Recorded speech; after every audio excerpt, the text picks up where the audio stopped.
குமியா கட கட கடன்னு வேகமா போ. நல்ல வேகமா போ. வேகமா போ செல்லோ. நல்ல வேகமா போ. இப்போ நான் செய்யணும்னு நினைச்சதை நீங்க ஏன் அப்போ நினைக்கல? உங்களுக்கு அப்படி பண்ணணும்னு தோணலையா? 7 8 எதுக்கு எல்லாருக்கும் நீங்க அடங்கி போனீங்க? அதனால என்ன கிடைச்சது?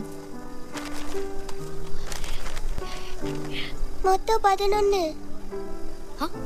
மொத்தம் 11மா. எல்லாம் உனக்காக தான். உன் அழகான கண்ணால நீ என்ன ஒத்து பார்க்கும்போது நான் எப்படி என்னோட இஷ்டத்துக்கு இருக்க முடியும்?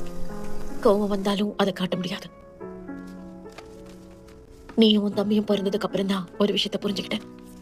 நான் வாழற வாழ்க்கை எப்படி இருந்தாலும் சரி, அதை நீங்க ஞாபகம் வச்சுப்பீங்க. நான் உங்களுக்கு முன்மாதிரியா இருப்பேன். நான் செத்ததுக்கு அப்புறம் என்னோட இறுதி அஞ்சலியில நான் வாழ்ந்ததை பத்தி நீங்க பேசுவீங்க. அந்த உண்மையை புரிஞ்சுக்கிட்டதுனால உங்களை பாதிக்காத மாதிரி ஒரு வாழ்க்கையை தான் நான் வாழ்ந்தேன்.